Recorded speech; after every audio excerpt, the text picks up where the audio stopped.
ជាសកម្មភាពនៃដំណើរការនៃការសាងសង់ស្ពានឆ្លងកាត់ទន្លេបាសាក់ចាក់អង្រែក្រោមព្រៃត្រាដែលជាស្ពានឆ្លងកាត់ទន្លេបាសាក់មួយទៀតស្ថិតនៅក្នុងរាជរដ្ឋាភិបាលអាណត្តិទី7ក្រោមការដឹកនាំរបស់សម្ដេចមហាបវរធិបតីហ៊ុនម៉ាណែតនាយករដ្ឋមន្ត្រីនៃព្រះរាជាណាចក្រកម្ពុជានិងតាមរយៈចក្ខុវិស័យវែងឆ្ងាយគិតគូរពីសម្ដេចអគ្គមហាសេនាបតីនាយកហ៊ុនសែនអតីតនាយករដ្ឋមន្ត្រីបច្ចុប្បន្នជាប្រធានព្រឹទ្ធសភាក្នុងការសម្រេចឲ្យមានគម្រោងសាងសង់ស្ពានឆ្លងកាត់ទន្លេបាសាក់នេះឡើងគិតមកត្រឹមខែកុម្ភៈឆ្នាំ2026ស្ពានឆ្លងទន្លេបាសាក់ចាក់អង្រែក្រោមព្រែកប្រានេះគឺសម្រេចបានវឌ្ឍនភាព 61.47% ហើយក្នុងនោះមានដូចជាផ្នែកគ្រឹះស្ពានរចនាសម្ព័ន្ធក្រោមស្ពាននិងបណ្ដាញផ្លូវតភ្ជាប់ជាដើមដែលឈានទៅសម្រេចបានតាមផែនការដែលបានគ្រោងទុកនេះបើយោងតាមការបញ្ជាក់ពីឯកឧត្តមផនរឹមអ្នកនាំពាក្យក្រសួងសាធារណការនិងដឹកជញ្ជូនគិតត្រឹមបំណាច់ខែកុម្ភៈឆ្នាំ2026នេះយើងសម្រេចបានជារួមបាន 61.47% ហើយអ្វីដែលយើងសម្រេចបាននាពេលនេះរួមមានផ្នែកគ្រឹះស្ពានគឺយើងសម្រេចបាន 100% ហើយផ្នែករចនាសម្ព័ន្ធក្រោមស្ពានក៏យើងសម្រេចបាន 100% ផ្នែករចនាសម្ព័ន្ធលើស្ពានយើងសម្រេចបាន 40% ក្នុងនោះមានធ្នឹម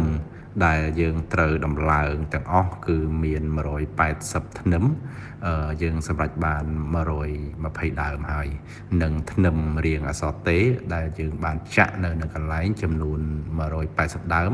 គឺយើងសម្រេចបាន72ដើមហើយនៅក្នុងនោះក៏យើង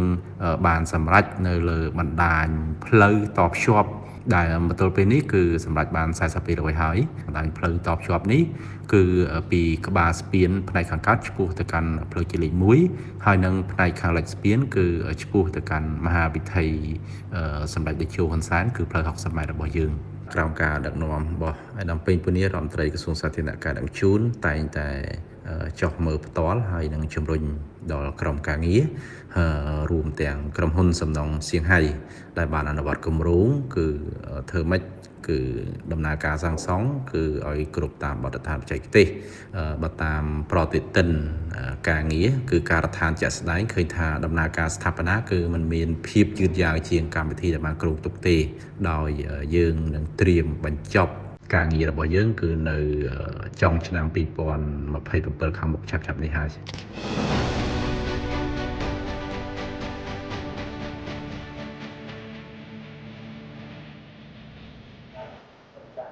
គម្រោងស្ពានឆ្លងកាត់ទន្លេបាសាក់ចាក់អង្រែក្រោមព្រែកប្រានេះបានបើកការដ្ឋានសាងសង់កាលពីថ្ងៃទី19ខែកុម្ភៈឆ្នាំ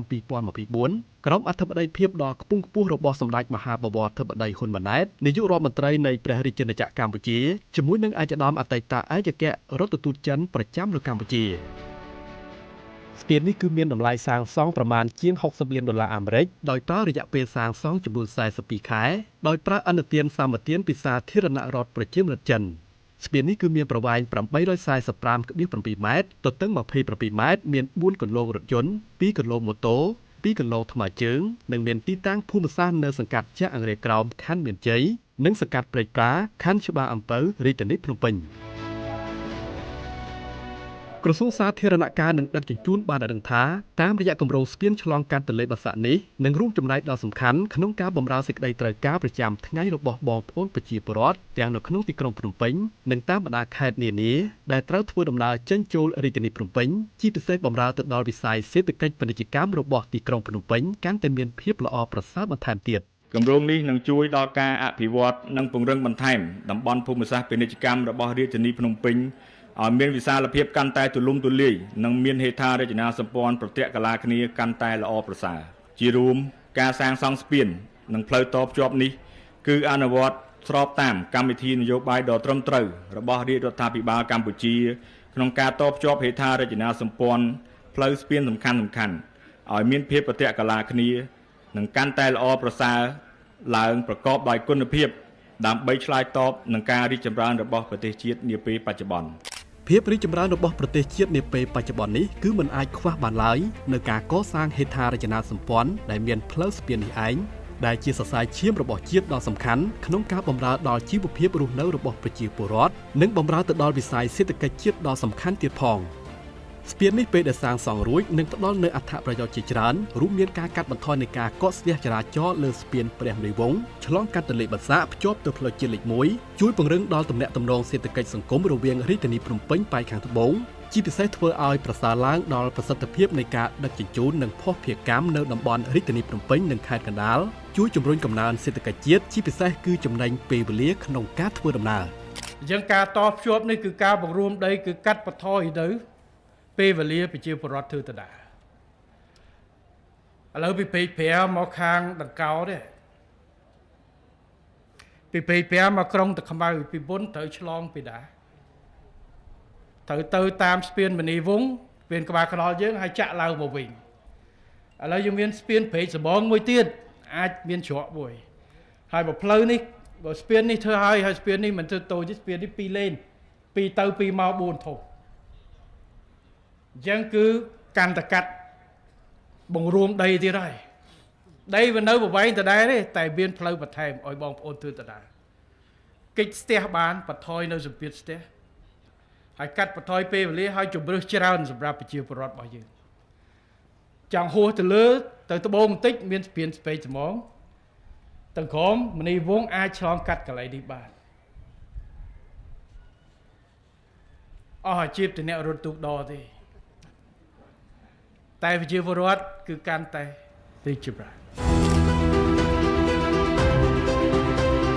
រាជរដ្ឋាភិបាលកម្ពុជាតាំងពីអាណត្តិមុនដែលក្រោមការដឹកនាំរបស់សម្ដេចនាយកហ៊ុនសែនអតីតនាយករដ្ឋមន្ត្រីបច្ចុប្បន្នជាប្រធានព្រឹទ្ធសភាតែចាត់ទុកវិស័យហេដ្ឋារចនាសម្ព័ន្ធគឺជារឿងសំខាន់ទី2បន្ទាប់ពីធនធានមនុស្សដែលជាវិស័យអាទិភាពទី1នោះព្រោះថាវិស័យនេះបានចូលរួមចំណែកយ៉ាងសំខាន់ក្នុងការអភិវឌ្ឍប្រទេសជាតិបម្រើដល់ការរស់នៅរបស់ប្រជាពលរដ្ឋនិងជំរុញវិស័យសេដ្ឋកិច្ចពាណិជ្ជកម្មហើយកម្ពុជាតែងតែប្រកាន់ខ្ជាប់នៅពាក្យស្លោកថាមានផ្លូវមានសង្ឃឹមហើយតាមរយៈចក្ខុវិស័យរបស់សម្ដេចតេជោ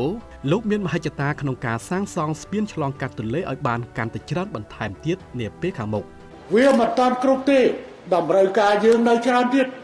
ហើយមហិច្ឆតារបស់ខ្ញុំចង់ថា3គីឡូស្ពាន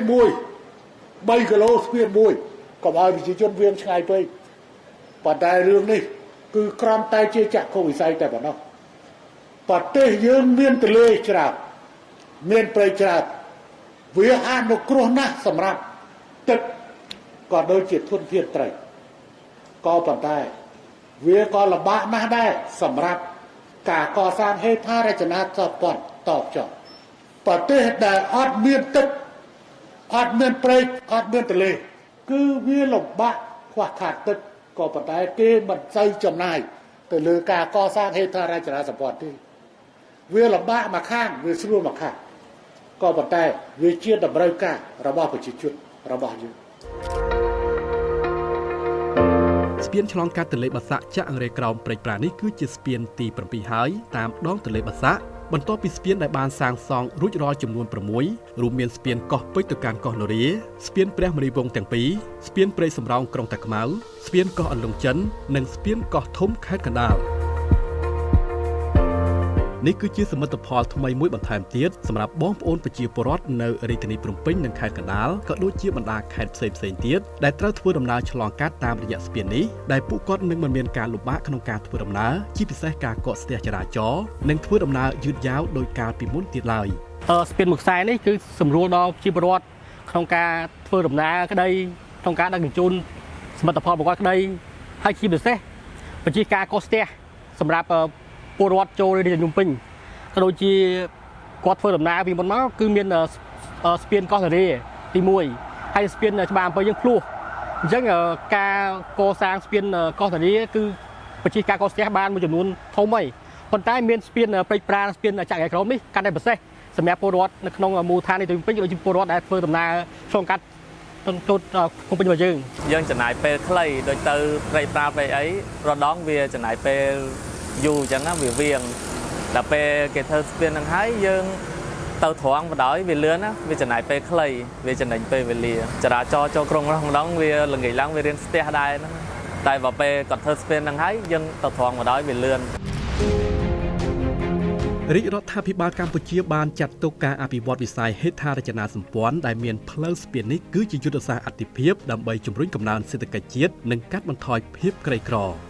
ការសាងសង់ស្ពានឆ្លងកាត់ទន្លេជាច្រើនកន្លែងកន្លងមកនេះគឺពិតជាបានចូលរួមចំណែកដ៏សំខាន់ក្នុងការដោះស្រាយបញ្ហាចរាចរណ៍របស់ប្រជាពលរដ្ឋដែលមានកំណើនយានយន្តកើនឡើងជាបន្តបន្ទាប់ស្ពានឆ្លងកាត់ទន្លេនេះក៏បានជួយឲ្យតំបន់ភូមិសាស្ត្រម្ខាងទៅម្ខាងទៀតកាន់តែស្ថិតនៅជិតគ្នាបម្រើដល់ការដឹកជញ្ជូនទំនិញផលិតផលមកកាន់ទីផ្សារកាន់តែល្អប្រសើរចំណេញពេលវេលាលើកកម្ពស់សោភ័ណភាពទីក្រុងភ្នំពេញកាន់តែស្រស់ស្អាតទាក់ទាញនឹងការវិនិយោគថ្មីៗពីបរទេសនិងការធ្វើសមាហរណកម្មផ្ទៃក្នុងកាន់តែមានភាពល្អប្រសើរឡើង។